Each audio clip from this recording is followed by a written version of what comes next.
Morning. എല്ലാവർക്കും നമസ്കാരം. RBI അക്കാഡമിയുടെ YouTube ചാനലിലേക്ക് എല്ലാവരെയും സ്വാഗതം ചെയ്യുന്നു. ഇന്ന് നമ്മൾ സംസാരിക്കാൻ പോകുന്നത് സാമ്പത്തികമായിട്ടുള്ള ചില ടേംസുകൾ, ഫിനാൻസ് ടേംസിനെ പറ്റിയാണ് നമ്മൾ സംസാരിക്കാൻ പോകുന്നത്. മണി മാനേജ്മെൻറ്റ് അല്ലെങ്കിൽ ഇൻവെസ്റ്റ്മെൻറ്റിൻ്റെ പോയിൻ്റ് ഓഫ് വ്യൂവിൽ പ്രധാനമായിട്ടും രണ്ട് വിധത്തിലുള്ള ആൾക്കാരുണ്ട് എന്നാണ് പറയുന്നത്. ഒന്ന് സേവേഴ്സും, രണ്ട് സ്പെൻഡേഴ്സും. ആദ്യം നമുക്ക് സേവേഴ്സ് ആരാണെന്ന് നോക്കാം. ഇപ്പം ഒരു ഉദാഹരണം പറയുകയാണെങ്കിൽ, നമുക്കൊരു 100 രൂപ കിട്ടിയിട്ട് നമ്മൾ അതിൽ നിന്ന് ആദ്യം സേവ് ചെയ്ത് ഒരു 60 രൂപ സേവ് ചെയ്ത് ബാക്കിയുള്ളതാണ് നമ്മൾ സ്പെൻഡ് ചെയ്യുന്നതെങ്കിൽ, അതായത് ആദ്യം നമ്മൾ സേവ് ചെയ്തതിന് ശേഷമാണ് നമ്മൾ സ്പെൻഡിങ്ങിലേക്ക് പോകുന്നുണ്ടെങ്കിൽ അവരെ നമ്മൾ സേവേഴ്സ് എന്നാണ് വിളിക്കുക.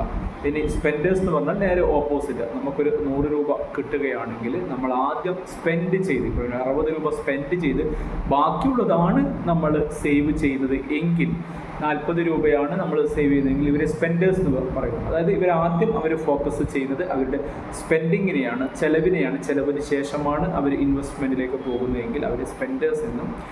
സേവേഴ്സ് എന്ന് പറഞ്ഞാൽ ആദ്യം സേവ് ചെയ്തതിന് ശേഷം ബാക്കിയുള്ള പൈസയാണ് അവർ സ്പെൻഡ് ചെയ്യാൻ ഉപയോഗിക്കുന്നത് എങ്കിൽ അവർ സേവേഴ്സ് എന്നും പറയുന്നു. അപ്പോൾ മണി മാനേജ്മെൻറ്റ് അല്ലെങ്കിൽ ഇൻവെസ്റ്റ്മെൻറ്റിൻ്റെ പോയിൻ്റ് ഓഫ് വ്യൂവിൽ സേവേഴ്സ് ആണ് നല്ലത്. നമ്മളെല്ലാവരും ഒരു സേവേഴ്സായി മാറണം എന്ന് പറയുന്നു.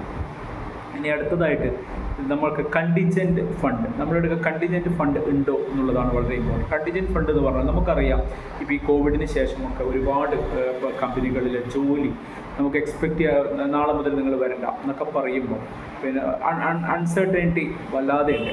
ഇന്നത്തെ കാലഘട്ടത്തിൽ ഒരു ജോലി അൺസർട്ടനിറ്റി എന്ന് നിൽക്കുമ്പോൾ പെട്ടെന്ന് നമുക്കൊരു ജോലി നഷ്ടമാവുകയാണെങ്കിൽ ഒരു മിനിമം ഒരു 6 മന്ത്സ് നമ്മളുടെ ഓരോ മാസത്തെ ചിലവിൻ്റെ ഒരു 6 മാസം നമുക്ക് ജോലി ഇല്ലെങ്കിൽ പോലും നമുക്കൊരു 6 മാസം നമ്മുടെ കുട്ടികളുടെ ട്യൂഷൻ ഫീസ് ആയാലും നമ്മുടെ വീട്ടു ചിലവായാലും ട്രാവലിങ് അങ്ങനെയുള്ള ചിലവുകൾക്കൊക്കെ ആയിട്ട് നമുക്കൊരു 6 മാസത്തെ ഫണ്ടെങ്കിലും നമ്മളുടെ അടുത്ത് നീക്കിയിരിപ്പുണ്ടാകണം എന്നാണ് മണി മാനേജ്മെൻറ്റ് പറയുന്നത്. അപ്പോൾ ഒരു കണ്ടിജൻറ്റ് ഫണ്ട് നമ്മളുടെ കയ്യിൽ ഉണ്ടായിരിക്കണം എന്ന് പറയുന്നു. അതായത് നമുക്ക് പെട്ടെന്ന് ജോലിയോ എന്തെങ്കിലും സാമ്പത്തികമായിട്ടുള്ള പ്രതിസന്ധി വരുമ്പോൾ ഒരു 6 മാസം നമുക്ക് ജീവിക്കാനുള്ള ഒരു ഫണ്ട് നമ്മൾ മാറ്റി വെക്കേണ്ടതുണ്ട് എന്ന് മണി മാനേജ്മെൻറ്റ് പറയുന്നു. തീർച്ചയായിട്ടും പല സെഷൻസുകളിലും ഇങ്ങനെ ചോദിക്കുമ്പോൾ നിങ്ങൾ കണ്ടിജൻറ്റ് ഫണ്ടിനെ പറ്റി സംസാരിക്കാറുണ്ടോ എന്ന് ചോദിക്കുമ്പോൾ, കണ്ടിജൻറ്റ് ഫണ്ടിനെ പറ്റി നിങ്ങൾ ചിന്തിച്ചിട്ടുണ്ടോ എന്നൊക്കെ ചോദിക്കുമ്പോൾ പലപ്പോഴും കിട്ടുന്ന ഉത്തരം എന്ന് പറയുന്നത് അതാത് മാസം പോലും തള്ളി നീക്കാൻ നമ്മൾ ബുദ്ധിമുട്ടുമ്പോൾ കണ്ടിജൻറ്റ് നമ്മൾ തീർച്ചയായിട്ടും നമ്മൾ നോക്കേണ്ടത് നമ്മളൊരു കണ്ടിജൻറ്റ് ഫണ്ട് നമ്മൾ ഉണ്ടാക്കിയിരിക്കണം എന്നാണ്. കാരണം ഇന്നത്തെ കാലഘട്ടത്തിൽ വളരെ പ്രസക്തമായ ഒരു സംഭവമാണ് ഒരു കണ്ടിജൻറ്റ് ഫണ്ട് നമ്മൾ ഉണ്ടാക്കി മാറ്റി വെക്കണം എന്നുള്ളത്. ഇനി പലപ്പോഴും നമുക്കറിയുന്നൊരു സംഭവം ഇൻഫ്ലേഷൻ. നമ്മൾ പല സ്ഥലങ്ങളിലും നമ്മൾ കേട്ടിട്ടുണ്ടാകും ഇൻഫ്ലേഷൻ. പക്ഷെ പലർക്കും സംശയമാണ് എന്താണ് ഈ ഇൻഫ്ലേഷൻ എന്ന് പറയുന്നത്.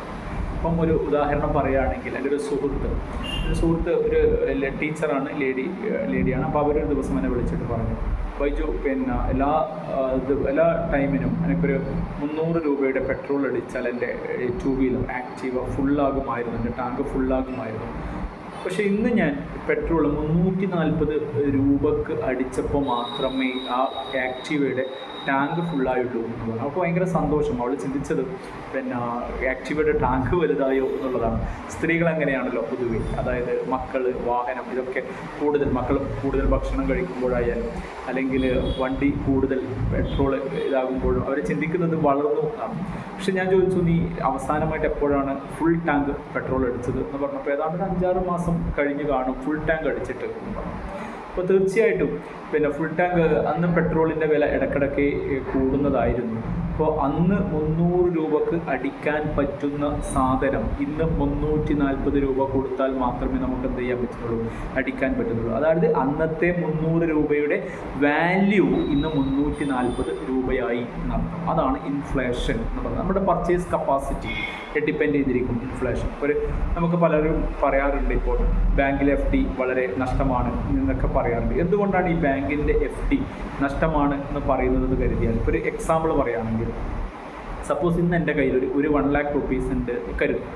അപ്പോൾ ഇന്നത്തെ എൻ്റെ ഈ 1 ലക്ഷം രൂപ വെച്ച് എനിക്കൊരു നല്ല ഒരു ലാപ്ടോപ്പ് എനിക്ക് വാങ്ങാൻ പറ്റി എന്ന് വിചാരിക്കും. 1 ലക്ഷം രൂപക്ക് ഞാൻ പിന്നെ മൈജിയിലോ അല്ല ഓക്സിജനോ അങ്ങനെയുള്ള വലിയ വലിയ കമ്പ്യൂട്ടർ സെൻറ്ററിൽ പോയിട്ട് ചോദിക്കുന്ന ഈ 1 lakh റുപ്പീസിനൊക്കെ ഏത് ലാപ്ടോപ്പോ കമ്പ്യൂട്ടറോ അല്ലെങ്കിൽ മൊബൈലോ അവൈലബിൾ ആണെന്ന് വെച്ചാൽ അവരൊരു മൊബൈൽ കാണിച്ചു തരുന്നു, ഇതിന് 1 lakh റുപ്പീസാണ് എന്ന് കരുതുന്നു. അത് കഴിഞ്ഞ് അല്ലെങ്കിൽ ഞാൻ ഒരു ജ്വല്ലറിയിൽ പോയിട്ട് ഒരു 1 lakh റുപ്പീസിന് സ്വർണം വാങ്ങാൻ വേണ്ടി പോകുന്നു. അപ്പോൾ എനിക്ക് 1 lakh റുപ്പീസിന് ഒരു എക്സാമ്പിൾ പറയുകയാണെങ്കിൽ ഒരു 2 പവൻ കിട്ടുമെങ്കിൽ ഞാൻ എന്ത് ചെയ്യുന്നു, ഇന്ന് ആ സ്വർണം വാങ്ങുന്നില്ല, ഞാൻ പോയിട്ട് ഈ 1 lakh റുപ്പീസ് ബാങ്കിൽ FD ആയിട്ട് ഇടുന്നു. ഒരു 1 year കഴിഞ്ഞ് ഞാൻ ഈ FD പിൻവലിക്കുമ്പോൾ ചിലപ്പോൾ 1,06,000 1,07,000 ആയി എന്ന് കരുതും. FD പിൻവലിക്കുമ്പോൾ 1,07,000 ആയി. ഞാൻ ജ്വല്ലറിയിൽ പോയി, ഞാൻ പറഞ്ഞു അന്ന് ഞാൻ 2 പവൻ വാങ്ങാൻ വിചാരിച്ചല്ലോ, ഞാൻ വാങ്ങിയില്ല, ഇന്ന് എനിക്ക് ആ 2 പവൻ വാങ്ങണം എന്ന് പറയുമ്പോൾ ജ്വല്ലറിക്കാരൻ പറയുന്നു 1,07,000 പോരാ, എത്ര വേണം, 1,10,000 വേണം എന്ന് പറയുന്നു. ഇപ്പോൾ നമ്മൾ 1 വർഷം മുമ്പ് നമുക്ക് ഈ 1 lakh റുപ്പീസിനെ കൊണ്ട് വാങ്ങാൻ പറ്റിയ സ്വർണം ഇന്ന് ഞാൻ ആ സ്വർണം വാങ്ങുന്നതിന് പകരം ഞാൻ ബാങ്കിലോ ഇവിടെയൊക്കെ ഞാൻ FD ആയി ഇട്ട് 1 yearന് ശേഷം എനിക്കൊരു 1,07,000 കിട്ടിയ 1,07,000 എടുത്ത് ഞാൻ ഇതേ ജ്വല്ലറിയിൽ പോയി ആ സ്വർണം ചോദിക്കുമ്പോൾ എനിക്ക് ആ 1,07,000 കിട്ടില്ല. അപ്പോൾ 1,10,000 വേണം എന്ന് പറയുന്നു. അപ്പോൾ അന്ന് എനിക്ക് 1 ലക്ഷത്തിന് വാങ്ങാൻ പറ്റുമായിരുന്നു. പക്ഷേ ആ 1 ലക്ഷം വാങ്ങുന്നതിന് പകരം ഞാൻ ബാങ്കിലിട്ടു. പക്ഷേ ബാങ്കിൻ്റെ ഫണ്ട് അത്രയായി വളർന്നുള്ളൂ, 1,07,000 വളർന്നു. പക്ഷേ എനിക്ക് അന്ന് 1 ലക്ഷത്തിന് വാങ്ങാൻ പറ്റിയ സാധനം ഇന്ന് ആ 1,07,000 വാങ്ങാൻ പറ്റുന്നില്ല എങ്കിൽ എൻ്റെ ഫണ്ട് വളരുകയില്ല, തളരുകയാണ് ചെയ്യുന്നത് നോക്കാം. അപ്പോഴാണ് നമ്മൾ എന്ത് ചെയ്യുന്നത്, നമ്മൾ പല ഇൻവെസ്റ്റ്മെൻറ്റുകളും, അതായത് ഇൻഫ്ലേഷനെ ബീറ്റ് ചെയ്യുന്ന ഇൻവെസ്റ്റ്മെൻറ്റിൽ റിട്ടേൺ കിട്ടുന്ന ഇൻവെസ്റ്റ്മെൻറ്റിൽ നമ്മൾ നിക്ഷേപിക്കണം എന്ന് പറയുന്നത് അതുകൊണ്ടാണ്. എങ്കിൽ മാത്രമേ നമ്മളുടെ പണം വളരുന്നുള്ളൂ. അപ്പോൾ ഇൻഫ്ലേഷനെ പറ്റി നിങ്ങൾക്ക് മനസ്സിലായി എന്ന് കരുതുന്നു. നമ്മളുടെ പർച്ചേസിങ് കപ്പാസിറ്റി നമുക്ക് ഇന്ന് എത്ര പൈസക്ക് വാങ്ങാൻ പറ്റുമോ അത് വാങ്ങാൻ പറ്റാതെ നമ്മൾ ഏതിലെങ്കിലും ഇൻവെസ്റ്റ്മെൻറ്റ് ചെയ്തിട്ട് എനിക്ക് അതിൻ്റെ റിട്ടേൺ കിട്ടുന്നില്ല എങ്കിൽ ഇന്നത്തെ പൈസ കൊണ്ട് ആ ഇൻവെസ്റ്റ്മെൻറ്റ് ചെയ്ത് എനിക്ക് റിട്ടേൺ കിട്ടുന്ന ഫണ്ട് എടുത്ത് എനിക്കത് വാങ്ങാൻ പറ്റുന്നില്ല എങ്കിൽ എൻ്റെ പണം വളരുകയില്ല, തളരുകയാണ്. പർച്ചേസിങ് കപ്പാസിറ്റിയാണ് ഇൻഫ്ലേഷൻ എന്ന് പറയുന്നത്. അപ്പോൾ തീർച്ചയായിട്ടും എനിക്ക് തോന്നുന്നു സേവേഴ്സിന് നിങ്ങൾക്ക് മനസ്സിലായി, സ്പെൻഡേഴ്സ് ആരാണെന്ന് നിങ്ങൾക്ക് മനസ്സിലായി. തീർച്ചയായിട്ടും ഇൻഫ്ലേഷനും ഒരു പരിധിവരെ മനസ്സിലായി എന്ന് കരുതുന്നു. അപ്പോൾ ഒരുപാട് നന്ദി. Thank you very much.